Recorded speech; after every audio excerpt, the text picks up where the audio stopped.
하나님 말씀 사무엘 하 9장 말씀 보겠습니다. 9장부터 10장 5절까지입니다. 우리 호렙산 기도회 사무엘하 강의 오늘 9번째 시간입니다. 오늘 말씀의 제목은 은총에 대한 두 가지 태도, 은총에 대한 두 가지 태도, 반응, 이와 같은 제목으로 하나님 말씀 나누겠습니다. 먼저 우리 잠시 복기를 해보면 다윗이 엄청나게 복을 받았지요. 우리가 그 7장에서 하나님께 주셨던 복이 이제 구체적으로 우리가 8장을 좀 건너뛰었습니다. 8장에 이제 구체적으로 그 복의 내용들이 성취되는 내용들이 8장에 나옵니다. 뭐 동서남북 가는 곳마다 승리하고요. 7개의 왕국을 정복하고 그리고 모든 원수에게서 벗어나고 그리고 다윗의 이름이 정말 유명해졌어요. 온 천하에 퍼지게 됩니다. 할렐루야. 이런 은혜가 있길 원합니다. 근데 사실은 이게 아브라함에게 약속하신 복이 사실은 그대로 성취된 거예요. 자, 뭐 이 부분은 뭐 건너뛰더라도 어쨌든 이런 복을, 이런 민족적인 약속의 축복을 받게 된 이 터닝 포인트가 뭐였는가 하면 우리가 나누었지만은 사무엘 하의 7장에 있는 사건이 있었기 때문이다. 무슨 말인가 하면 다윗이 그 성공한 이후에 통일 왕국을 이루고 성공한 이후에 아무도 생각하지 못했던 생각을 했다라고 했어요. 7장에. 뭐 했다? 무슨 생각을 했어요? 예루살렘 수복하고 또 하나 가장 중요한 거. 성전. 아무도 지난 수십 년 동안 아니 수백 년 동안 생각하지 못했던 텐트에 계셨던 하나님의 집을 내가 지어야겠다. 아무도 하지 못했던 생각을 했다는 거예요. 내가 그 높으신 영광의 그 주님의 성전을 짓겠다. 근데 하나님은 거기에 너무 감동하시고 아니야, 너 아니야. 근데 그 뒤에 어떤 말씀이냐면 내가 너의 집을 지어줄게 이런 말씀이 있어요. 놀라운 축복을 하나님, 그래서 그 집안 가문을 일으켜 세워주시는데 제가 그런 말씀 드렸어요. 사랑하면 뭐 한다? 사랑하면 생각한다 그랬잖아요. 다윗이 아무도 하지 못했던 생각을 그가 성공했을 때, 우리는 성공하고 잘 나가면 생각을 멈춰요. 오로지 자기가 하고 싶은 거에만 생각 집중하는데 골프 쳐야지, 놀러 가야지 이런 생각을 하는데 다윗은 성공했을 때 그런데 아무도 생각지 못한 일을 생각한 거예요. 사랑하면 생각하는 거예요. 제가 그런 말씀했던 거 기억나세요? 자, 그래서 이런 놀라운 축복을 실제로 이제 8장에 쭉 그런 복들을 누리게 됩니다. 그리고 이제 오늘 9장으로 오는데 그 은혜, 받은 은혜를 이제 흘려보내는 이야기가 나와요. 은혜 받은 사람이요, 은혜도 흘려보낼 줄 압니다. 사랑 받은 사람이 사랑도 세상으로 흘려보낼 줄 알아요. 그러니까 오늘 이 9장 10장을 제가 묶어서 설교하는데 읽어보셔서 알겠지만 이 두 본문이 은총에 관한 이야기입니다. 은총이라는 단어가 아주 여러 번, 5번, 6번 등장을 해요. 자, 9장을 보면 다윗이 요나단의 아들 무비보셋에게 은총을 베푸는 이야기고, 맞죠? 10장은 다윗이 암몬왕 나하스의 아들 하논에게 이제 은총을 베푸는 장면이 이제 연이어 나와요. 자, 9장 10장을 꿰뚫는 주제가 은총, 헤세드입니다. 그런데 자, 9장 1절부터 우리 다시 한번 확인해 보겠습니다. 9장 1절을 다시 보시면 이렇게 되어 있죠. 다윗이 이르되 사울의 집에 아직도 남은 사람이 있느냐? 내가 요나단으로 말미암아 그 사람에게 은총을 베풀리라. 은총을 베풀리라. 동그라미를 해보세요. 자, 그런데 자 3절에도 보시면 어떻게 됐습니까? 왕이 이르되 사울의 집에 아직도 남은 사람이 없느냐? 내가 그 사람에게 하나님의 은총을 베풀고자 하노라. 은총을 베풀려고 하는 거예요. 자, 그리고 7절에도 봅시다. 7절에 보시면 다윗이 그에게 이르되 무서워하지 말라. 내가 반드시 내 아버지 요나단 때문에 내게 은총을 베풀리라. 이런 지금 이야기를 똑같은 단어가 지금 3번 나오죠. 그러니까 9장의 핵심은 은총입니다. 은총. 근데 9장과 10장에서 총 5번이 나와요. 10장에도 보면 2절을 보니까 다윗이 이르되 내가 나하스의 아들 하논에게 은총을 베푼다는 말이 나와요. 맞습니까? 그죠? 그게 2번이나 나와요. 여기에 지금 은총을 베풀고 그 뒤에도 또 은총을 베푼 것 같이 또 나오죠. 그러니까 지금 은총이라는, 그러니까 지금 계속된 말하고 싶은 주제가 지금 은총이라는 말이에요. 자, 그런데 자, 다윗이 지금 은총을 베풀려고 하는 대상이 지금 다르죠. 9장과 10장이. 그런데 그 받아들이는 사람이 그 은총에 대한 반응이 달라요. 태도가 다릅니다. 자, 9장에 보세요. 무비보셋은 다윗이 베풀고자 하는 그 은총에 대해서 어떻게 반응하는가? 여러분 잘 보십시오. 감사하게 감사해요. 황송해해요. 내가 개 같은 나 같은 자에게 어떻게 이런 은총을 내가 이런 은총 받아도 됩니까? 라고 하면서 그 은혜 앞에 겸손히 엎드려요. 그리고 받아요. 수용해요. 자, 그런데 6절 봅시다. 6절을 보면 9장 6절을 보세요. 사울의 손자 요나단의 아들 무비보셋이 다윗에게 나와 그 앞에 엎드려 절합니다. 자세를 낮추죠. 절합니다. 그러면 다윗이 이르되 무비보셋이여 하니 그가 이르기를 보소서 당신의 종입니다. 철저하게 낮추죠. 8절을 보십시오. 그가 절합니다. 이르되 이 종이 무엇이기에 왕께서 죽은 개 같은 나를 돌보십니까? 자기를 더 낮춥니다. 나는 죽은 개 같은 놈인데 나는 아무것도 아닙니다. 어떻게 나에게 이런 은총을 줍니까? 라고 그랬더니 은혜를 어떻게 돼요? 누리게 됩니다. 10절부터 보시면 알겠지만 보세요. 그 결과로 여기 10절에 보면 땅을 다시 찾고요. 그리고 11절을 보면 왕자 중 하나처럼 왕의 상에서 같이 먹어요. 그뿐 아니라 그리고 매 끼니 때마다 이제 불편한데 왕의 상에서 먹는다고 매번 다리도 저으는데 갈 수 없잖아요. 아예 거처로 옮겨줘요. 왕궁으로. 그래서 12절을 보면 무비보셋이 항상 왕의 상에서 새끼를 다 먹어야 되니까 예루살렘에 사는 거예요. 맞습니까? 자, 아예 거처로 옮기는 거죠. 은혜죠. 원수의 아들이잖아요. 이런 은혜를 받는 거예요. 얼마나 놀라운 은혜를 지금 받고 있어요. 여러분 이 지금 장면을 그 찰스 론돌이라는 목사님이 계세요. 아주 강해 설교를 잘하는 목사님이신데 이분이 그 은혜의 각성이라고 하는 책이 있습니다. 우리 교회도 아마 있지 싶은데 그 여기에 보면은 이제 무비보셋에 관한 이야기를 그 목사님이 굉장히 감동적으로 풀어놨는데 제가 이거 옮기는 것보다 그냥 그대로 그 책에 있는 내용을 제가 읽어드릴 테니까 한번 들어보세요. 지금 이 장면을 이렇게 얘기하는 거예요. 저녁 만찬을 알리는 종이 왕궁에 울려 퍼지자 다윗이 식탁 상석에 자리를 잡고 앉았습니다. 얼마 후 영리하고 간교한 암논이 다윗의 왼쪽에 자리를 잡습니다. 사랑스럽고 우아한 다말, 매력적이고 아름다운 이 젊은 여인이 도착하여 암논 옆에 앉았습니다. 저쪽에 열심히 공부하던 아들 솔로몬이 천천히 걸어옵니다. 그리고 압살롬, 잘생기고 쾌활한 압살롬이 어깨까지 늘어진 까맣고 아름다운 머릿결을 찰랑거리며 등장합니다. 그 특별한 날 저녁 용맹한 전사이자 다윗 군대의 사령관인 요압이 만찬에 초대받았습니다. 구릿붓 근육이 돋보이는 요압이 왕 옆에 자리 잡았습니다. 다 모인 그들이 누군가를 기다리고 있습니다. 발을 질질 끄는 소리가 들리고 철커덕 목발 소리 요란하게 무비보셋이 등장하여 조금은 어색한 듯 자기 자리를 찾아 쓱 자리에 앉았습니다. 그는 식탁포로 자신의 발을 가립니다. 한 가지 묻겠습니다. 이 순간 무비보셋은 은혜가 무엇인지 알았을까요? 이 책에 이렇게 나와 있는 거예요.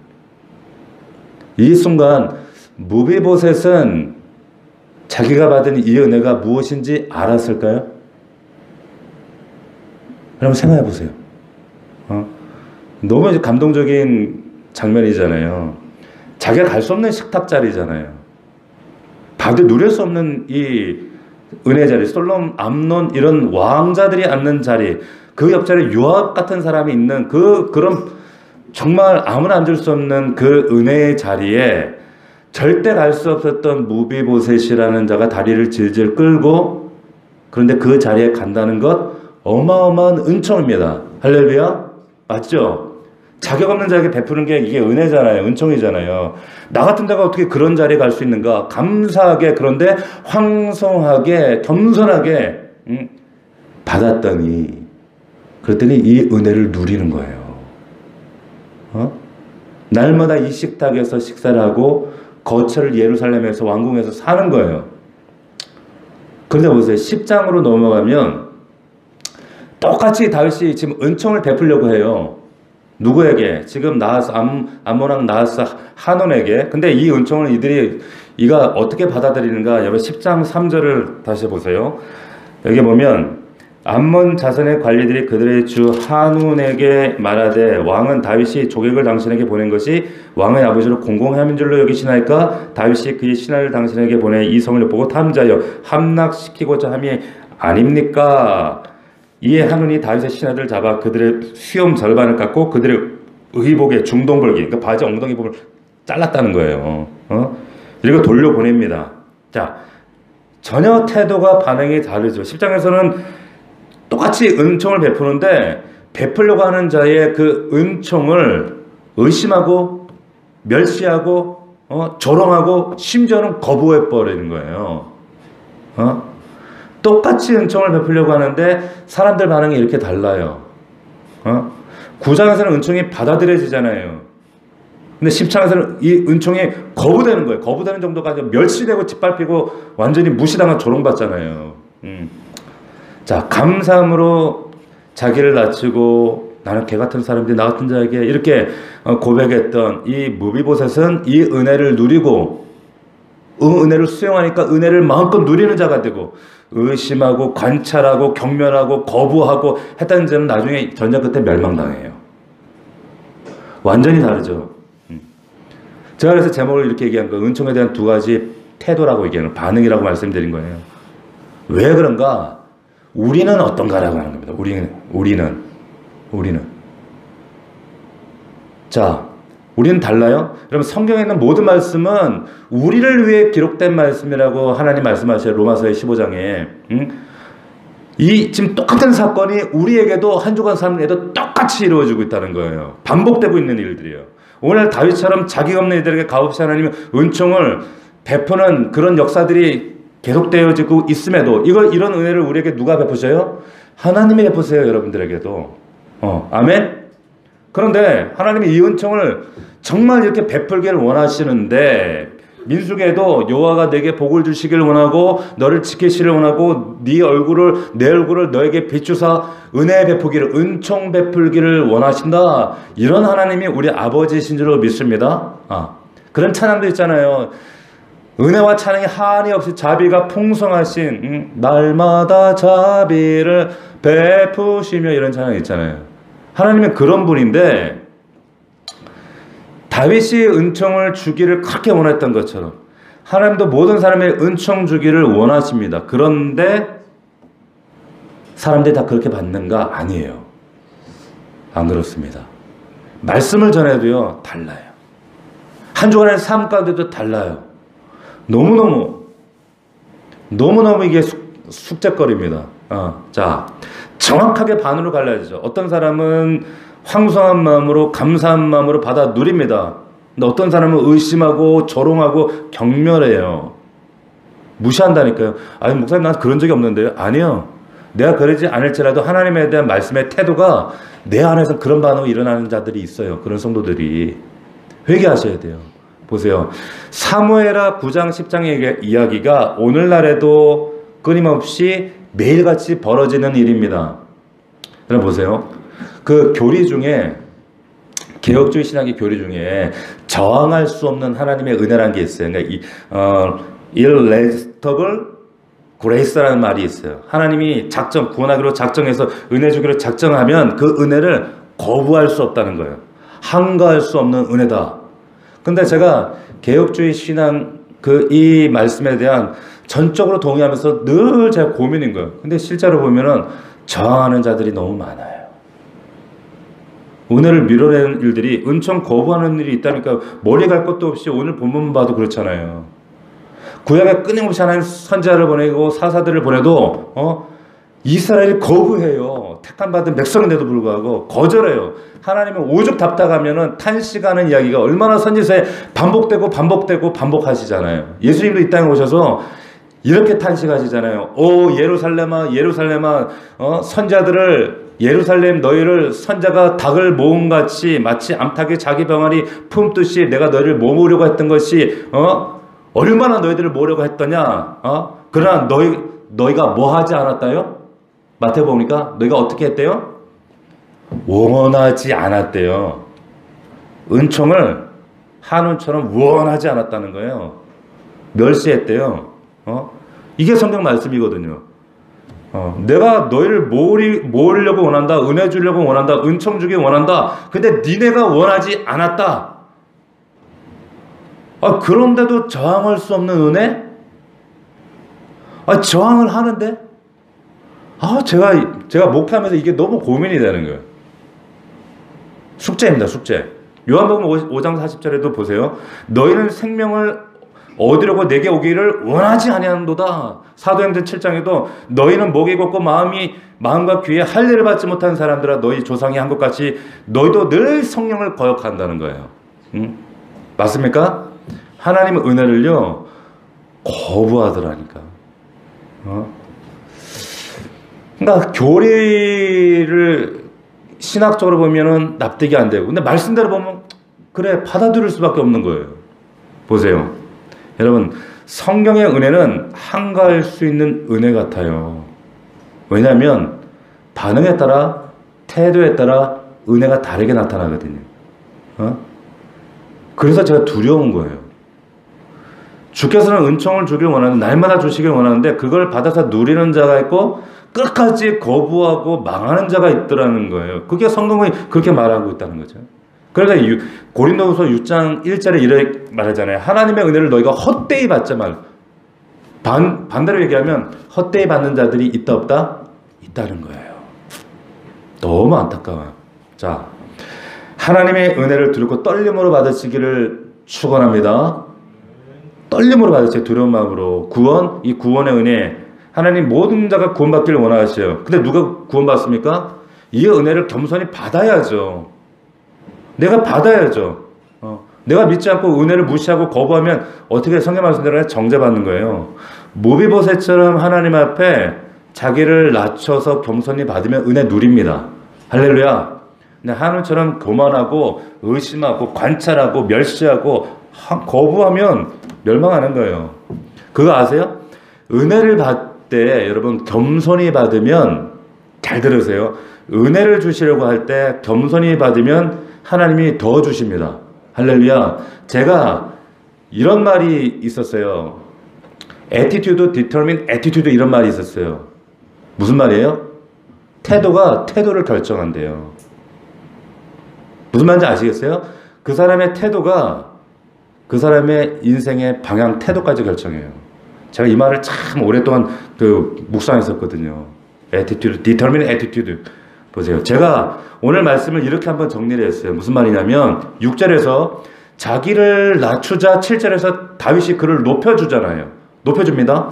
8절에서 자기를 죽은 개 같다고 더 낮추자 9절에서 다윗이 그에게 재산을 돌려주라 그러면 명령합니다. 왕처럼 먹게 합니다. 그리고 같이 예루살렘 궁에 살게 합니다. 자, 그의 낮아짐이 그 낮아짐으로 하여금 더 많은 은혜를 받게 하는 통로가 되었다. 할렐루야? 이해되세요? 낮추니까 은혜가 겹으로 오는 거예요. 그래서 고린도후서 4장 15절에 보면 이는 모든 것이 너희를 위함이니 많은 사람의 감사로 말미암아 감사가 넘침으로 말미암아 은혜가 더하여 넘친다는 거예요. 넘쳐서 그러면 하나님께 영광이 돌리게 된다. 이런 말씀이 고린도후서 4장 15절에 나와요. 여러분 하나님께서 여러분들에게 주신 은혜 감사하시잖아요. 그럼 하나님 은혜 더 주십니다. 할렐루야. 네? 주시는 은혜가 감사하다. 나 같은 게 뭐라고, 나 같은 게 뭔데 하나님 황송해하면서 왜 나에게 이런 은혜 주십니까? 그럼 하나님 은혜 더 주셔요. 이게 성경이라니까요. 아멘? 자, 한운을 보세요. 이 한운은 근데 10장에 의심해요. 무슨 의도가 있을까 거부하고요. 조롱하고 경멸합니다. 도둑이 재발 들인다고 이렇게 하다가 나중에는 결과는 뭐 전쟁을 택하다가 나중에는 망한단 말이죠. 보세요. 궁금한 점. 근데 보세요. 왜 한운이 이런 은총 받는 것을 거부했을까? 이런 통일왕국을 이루고 그런 거거든요. 그냥 자연스럽게 생각하면 미국이 잘 나가면 당연히 미국하고 화친하고 싶어 하는 게 보통인데 적대적일 필요가 있을까? 그럼 나라가 어려워지는데? 근데 한운이 이런 엉뚱한 생각을 한단 말이죠. 당시 최고의 지금 왕국으로 좀 전성기를 누리고 있을 때란 말이에요. 근데 왜 이런 은총 받기를 거부했는가? 왜 그럴까요? 그냥 말씀대로 말씀 안에 찾아봅시다. 말씀 안에서. 왜 그랬을까? 3절에 신하들 때문이에요. 맞습니까? 말씀 안에서 찾는 거예요. 우리가 추측하는 게 아니라. 왜 은총 받기를 거부했습니까? 주변 사람들 말 때문입니다. 맞습니까? 다윗이 지금 베풀려고 하는 은총을 거부하는 이유가 그 은총을 베풀려고 하는 다윗에 대해서 기분 나쁘게 말하는 주변 사람들이 있었기 때문이라는 거예요.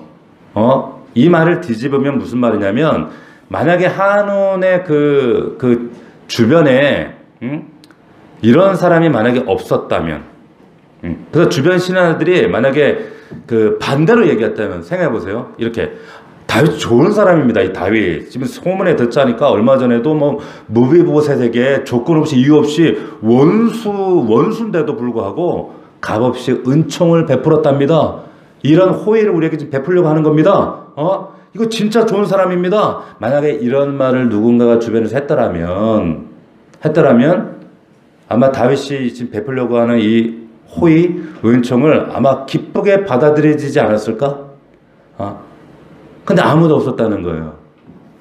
이 부분을 우리가 좀 적용하면서 생각을 해보시자는 거예요. 제가 왜 이런 말씀 드리는가? 어쩌면 우리 주변에서 이런 일들이 반복되어지는 것 같아요. 한 사람이 자 주께서 베푸시러 가는 이 구원의 은혜, 복음의 은혜를 어떤 사람은 기쁨으로 받을 수 있고요. 어떤 사람은 거부할 수도 있어요. 복음을. 맞습니까? 어떤 사람은 지금 모비보셋처럼 은혜를 누릴 수도 있고 어떤 사람은 한운처럼 복음을 거절할 수도 있단 말이에요. 거부할 수 있단 말이에요. 어쩌면.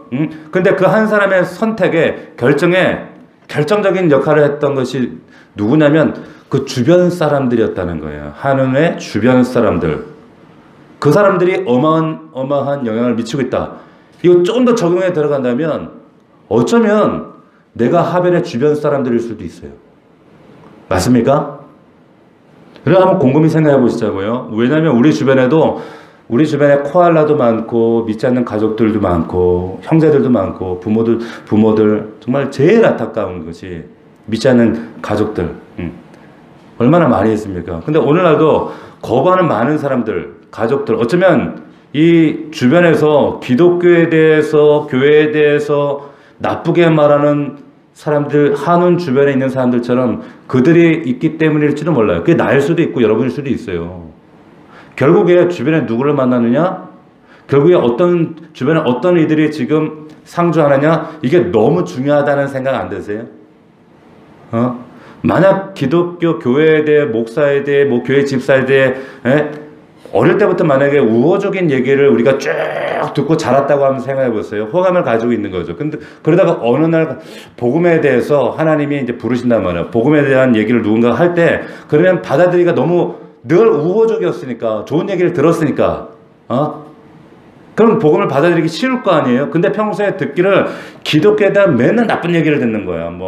맨날 교회 사기꾼이다, 집사가 바람이 났다더라, 술을 먹고 부도가 나고 도망갔다, 맨날 이런 얘기만 들으면 교회 다 나쁜 놈들이다. 이런 얘기를 듣다가 교회에 대한 복음이 선포됐을 때 그 사람의 복음을 받아들일 가능성이 현저히 떨어질까요? 높아질까요? 떨어지죠. 떨어지는 거예요. 이해가 되세요? 여러분, 여러분들이 한운 주변 사람들이 되지 않기를 축원합니다. 여러분 잘 들으세요. 지금 우리나라 지금 얼마 전까지 그 대학생들 청소년부 복음화율이 우리나라가 제 어릴 때는요, 교회가 부흥할 때 40%, 30%막 이럴 때 아이들 중고등부가 이 우리나라 그 복음화율이 청소년부 대학생들이 30% 이럴 때가 있었어요. 40%. 근데 최근 몇 년 전에 3%였습니다. 대학생이요? 더 떨어졌어요. 1%. 제가 지금 우리 청년들한테 너 어떻든 지난주도 누가 애들 붙들고 너 대학 가면 유혹 많다. 아무개야. 너 가면은 꼭 기독 동아리 하나 들어라. 그래 너 하나님도 그래야지 너 버텨낸다. 여러분 진짜 세상 나가보면 유혹과 죄악이 삼켜버린다니까요. 예수 아이고 웃기고 있네. 응? 보세요. 여러분 좀 이건 좀 별개인데 최근에 굉장히 이슈하는 사건이 우리 기독교계가 아니라 불교계 하는 사건이 터진 게 있어요. 뭔지 아세요? 알죠? 아세요? 바빠서 잘 모르죠?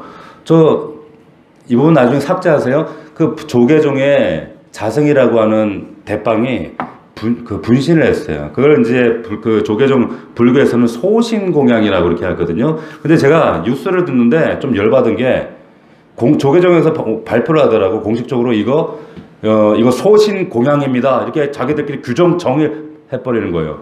웃기는 소리. 이 소신공양이 뭐냐면 자기를 진리를 위해서 자기를 불태워서 부처님께 자기를 드린다는 거예요. 근데 그거 아세요? 불교의 교리에는 소신공양 없어요. 목사도 아는데. 부처는 그런 얘기 한 적이 없고 불교 경전 어디에도 여러분 소신공양이라는 거. 왜 그런가? 불교에서 가장 으뜸되는 진리 중에 하나가 뭐예요? 불생이에요. 불사생. 죽이면 안 되는 거예요. 심지어 자기 생명을 근데 조계종이 지금 이걸 이제 그 불교에서 이걸 좀 아름답게 미화하기 위해서 뭐라고 얘기하는 거예요? 소신공양했다. 옛날에 그 베트남 전쟁 때 월남에서 막 거기에 어떤 스님이 한번 찾아보십시오. 스님이 자기한테 휘발유 붓고 진짜 소신공양해서 자기 불교를 지키겠다고. 그건 진짜 소신공양 맞아. 그래서 그러면 안 되는 거지만. 근데 이건 뭐냐면 이 자승이라는 이 사람 자기 비리와 죄가 드러나가지고 사실 분신자살한 거예요. 아세요? 제가 왜 이런 말씀 드리냐? 우리 뭐 교회는 뭐 떳떳합니까? 아니, 그렇지 않아요. 정말 하나님 앞에 온 교회가 지금 한국 교회가 개독교라고 욕먹을 만큼 이런 지경에 이르게 된 책임이 사실 우리잖아요. 왜 우리의 자녀들이 교회를 바라볼 때 우습게 바라보겠어요? 우리의 삶의 문제가 있기 때문에 그런 거 아니겠어요? 우리의 책임 아니에요, 다. 어떻게 보면 구원받아야 될 한은 주변에 있던 주변인이 우리라니까요. 예. 제가 이런 생각이 드는 거예요. 지금 다윗이 그런 호의를 한운에게 베풀려고 할 때 한운 주변 사람들이 그렇게 다윗에 대한 그런 곡해된 말들을 하지 않고 만약에 이렇게 얘기했더라면 한 사람이라도 손들고 아닙니다 왕이요. 이 다윗에 대한 그런 이야기들은 철저한 오해십니다. 그거 아닙니다. 다윗은 그런 사람 아니고 제가 얼마 전에 들어보니까 무비보셋에 그런 은혜를 호의를 베풀었다는 제 얘기 이런 사건도 있었고요. 왕궁에서 그 원수의 자식을 불러다가 식탁을 베풀고 왕궁에 이 사람 정말 괜찮은 사람입니다. 이런 얘기를 한 사람이라도 신화 중에 했더라면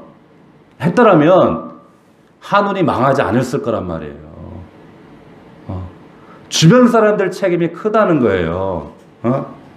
보세요. 그러면 이 한운이 한 번도 생각해 보지 않았을까? 그런데 이 한운의 문제는 주변에 그런 말을 해줄 사람이 한 사람도 없었다는 거예요. 여러분 믿지 않는 형제들, 부모들 주변에 여러분이 있는 거예요. 이 시대 한운들에게 여러분들이 해야 될 역할이 있는 겁니다. 할렐루야. 어렸을 때 불신 가정, 믿지 않는 가정 자라가지고, 맨날 교회에 나쁜 얘기 듣고, 잘한 그런 우리 남편, 아내를 불쌍히 여기셔야 돼요. 그런 은혜 얘기를 들어보지 못했으니까, 한운 같은 사람인 거예요. 그때 여러분들의 역할이 뭡니까? 여러분들 부모님에게, 형제들에게 지금, 교회에서 가자미 눈 뜨고 있는 여러분들 형제자매들에게 뭐라고 얘기하셔야 되겠어요? 교회 막 그런 얘기를 하면 한운 주변에 있는 사람처럼 막 그 교회에 대해서 그런 이야기를 할 때 여러분들이 아이고 맞아 내가 이런 얘기는 안 하려고 그랬는데 진짜 교회 사기꾼 많아 그래서 다니는 거야. 그 얘기를 여러분들 자녀들이 듣는다니까요. 아세요? 예배 실컷 드리고 와서 저는 제일 안타까운 게 모이면 여러분 그러지 마세요. 우리 교회는 그런 사람이 없는데 옛날에 꼭 예배 드리고 가지고 교회 집에 가가지고 가족들하고 교회 욕해. 어떤 집사 욕해. 권사 욕해. 그 얘기를 누가 들었냐면 여러분 그 자녀들이 다 듣고 자란 거예요. 그러니 그 자녀들이 커서 어떻게 하나님 앞에 나아가겠어요? 여러분 다시 말씀드려요. 한 영혼이 누구에게 어떤 이야기를 듣느냐에 따라 은총을 받아들일 수도 있고 거부할 수 있다는 걸 여러분이 잘 아셔야 됩니다. 아멘? 잘 아셔야 돼요. 제가 여러분들에게 여러분 절대 교회 욕, 교회 누구 재직 욕, 목사 욕 하지 말라고 하는 이유가 그런 겁니다. 여러분 우리 자녀들에게 교회에 대해서 뭐 교회의 아름다운 이야기, 좋은 이야기, 간증 이야기, 은혜로운 얘기, 우리 집사님의 그런 어떤 선한 간증 이야기, 목사님 얘기 이런 좋은 이야기를 듣고 자란 자녀들은요 하나님에 대한 마음도 그림도 밑그림도 좋아지는 거예요. 아멘? 이 시대에 여러분들이 한운을 살리는 그런 역할을 감당할 수 있기를 주의 이름으로 축원합니다. 자, 다음에 무비보셋 얘기를 좀 더 마치겠습니다. 자, 완전 인생 역전했잖아요. 절름발이가 정적의 원수의 집안 몰락한 가정인데 그런데 진짜 망해도 이렇게 망하기도 쉽지 않아요. 어긋나도 이렇게 어긋나기가 쉽지 않아. 그런데 감사하게 오늘 보니까 운명이 완전히 바뀌었네요. 근데 언제 바뀌었는가 하면 오늘 말씀해 보니까 다윗이 은총을 베풀었을 때 겸손으로 들어갈 때 겸손할 때 난 개 같은 사람입니다. 나에게 왜 이런 은혜를 더 겸손하니까 그 집안이 회복되어지고 뺏겼던 땅도 회복되어지고 보좌도 회복되어지는 거예요. 아멘? 자, 그러니까 왕자처럼 대우받아요. 은총을 베풀 때 하나님 은혜 주실 때 겸손하게 받으시기를 축원합니다. 자, 무비보셋하고 그리고 똑같아요. 무비보셋이 여기에 이 몰락한 집안이 영어 성경에 보면 fallen house라고 되어 있어요.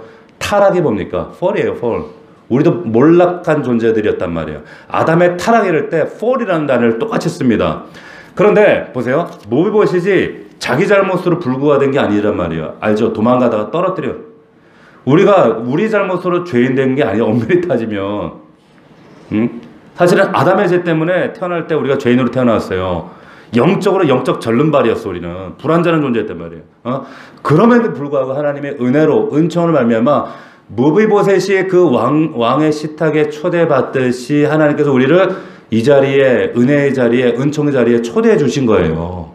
아멘. 그래서 이 지금 사무엘 이야기가 그러니까 단순하게 어떤 그 이야기가 아니라 이 메시지를 통해서 하나님이 영적으로 우리에게 하시고자 하는 메시지가 있는 겁니다. 이게 우리 얘기가 될 수 있다라고 하는 거예요. 부름받을 수 없는 우리가 지금 천국 식탁에 둘러 앉아서 그러나 그 식탁에 우리가 겸손히 예수 그리스도 그분을 나의 주인으로 겸손히 받을 때 우리 인생에도 하나님 이런 놀라운 역전을 허락하실 줄로 믿습니다. 겸손이 중요해요. 다윗이 무비보셋을 왜 이렇게 회복했을까요? 왜 이렇게 회복했어요? 예뻐서? 다리 저는 게 불쌍해가지고 딱 해가지고 왜 그래요? 맞아요. 성경 은혜도 얘가 불쌍해서 불렀다는 말은 없습니다. 9장 1절 보십시오. 9장 1절에 보면 다윗이 이르되 내가 요나단으로 말미암아 요나단 때문이라는 거예요. 무비보셋이 때문 아니고 자기 예뻐서도 아니고 얘가 다리 저는 거 불쌍해서도 아니고 9장 7절에도 나오죠. 내 아버지 요나단으로 말미암아 요나단 때문이라는 거예요. 그러면 잘 들으세요. 요나단 때문에 요나단 공로 때문에 내가 너를 은혜를 베풀고 싶다 이거예요. 무슨 말이냐면 10장에 한운 얘기도 나오잖아요. 10장 2절도 보면 한운 때문에 지금 은총을 베풀려고 다윗이 하는 것이 아니라 여기에도 10장 2절에 아버지 나하스 때문에 내가 너에게 은총을 베풀겠다는 거예요. 말씀 나오죠? 나하스 때문인 거예요. 자, 굉장히 재밌습니다. 무슨 말이냐? 무비보셋 때문 아니에요. 한운 때문에 다윗이 은총을 베풀려고 하는 게 아니에요. 다시 말하면 누군가의 공로 때문에 지금 이렇게 하는 거예요. 똑같아요. 하나님께서 우리 구원의 은혜를 베푸시고 은총을 베푸시는 이유가 뭔지 아세요? 여러분 이뻐서가 아니에요. 예수 그리스도의 은혜 때문인 줄 믿습니다. 은혜 때문이에요. 그 공로 때문에. 우리 잘나서가 아니라니까요. 그래서 우리가 믿으면서 신앙생활을 우리가 자랑할 게 요만큼도 없는 거예요. 다 그분 은혜 때문이라는 거예요. 매우 비싼 값을 그분이 치러 주셨기 때문에 그분의 십자가 공로 때문에 내가 뭔데 개 같은 나에게 개 같은 나를 왕의 식탁 그 은혜 안에 나를 불러주셨다. 그것만 생각하면 사랑하면 이긴다라는 책이 있습니다. 그러니까 그 사랑을 받은 자이기 때문에 하루하루 살아도 담대하게 사는 거예요. 저도 담대해요. 그래서 이런 은혜가 있기를 주의 이름으로 축복합니다. 하나님의 은혜를 헛되이 받지 말라 그랬어요. 여러분 말씀을 마치겠습니다. 은총에 대한 두 가지 태도 제가 말씀드렸어요. 두 가지 반응이 있다. 첫 번째 무비보셋 같은 반응이 있어요. 또 한운 같은 반응이 있어요. 어떤 사람은 감사하고 황송해하면서 어쩔 줄 몰라 하면서 받은 은혜를 겸손하게 받는 자가 있습니다. 할렐루야. 무비보셋처럼. 근데 어떤 사람은 의심합니다. 관찰합니다. 경멸합니다. 조롱합니다. 심지어 거부합니다. 나는 교회 다니는데 난 잘 별로 납득이 안 돼서요. 안 믿어지는데 어떡해요. 막 이러는데 안 그래요. 하나님 말씀을 거부하고 있는 거예요. 하나님의 은혜를 헛되이 받지 말라고 했는데 헛되게 지금 받는 거예요. 여러분 꼭 말씀을 정말 무비보셋처럼 받으셔야 돼요. 여러분 내가 교회에 대해서 그리고 우리 교회 가족들에 대해서 우리 기독교에 대해서 좋은 이야기하는 것 자체가 최고의 전도가 되는 거예요. 이 시대 한원들을 살리는 여러분들 되시기를 축원합니다. 몰락한 집안, 우리도 폴른하우스였단 말이에요. 아담의 타락한 집안이었단 말이에요. 그럼에도 불구하고 우리의 운명이 바뀌었어요. 언제 바뀌었냐면 다윗이 베푼 은총, 은혜를 알고 자기를 겸손하게 낮출 때, 하나님의 은혜를 알고 겸손히 받을 때, 저는 제일 겁날 때가 우리 성도들이 혹은 우리 자녀들이 겁대가리 없이 까불 때 하나님 앞에 교만할 때 철컹 그래. 진짜 철컹. 어떡하나. 여러분 다윗이 베푼 은총을 겸손히 자기를 낮출 때 신분이 바뀌잖아요. 그리고 부름 받을 수 없는 자가 그 천국 식탁에 왕의 식탁에 둘러앉는 것처럼 이런 은혜를 경험하기를 축원합니다. 언제 은혜를 겸손히 수용할 때, 예수 그리스도를 나의 구주로 주인으로 받아들일 때 여러분의 인생에 영적인 역전들이 일어나게 됩니다. 할렐루야. 오늘 말씀을 여러분 꼭 기억하면서 오늘 밤에도 함께 기도했으면 좋겠습니다. 하나님께서 이 은총을 하나님 무비보셋처럼 받게 하옵소서. 할렐루야. 한운처럼 받으면 안 돼요. 무비보셋의 이 겸손한 은혜에 대한 반응과 태도가 있게 하옵소서. 교만은 패망의 선봉이라고 했습니다. 하나님 날마다 그 은혜 앞에 겸손한 자들 되게 하옵소서. 우리 간절한 마음으로 주여 세 번 부르고 통성으로 간절하게 부르짖읍시다.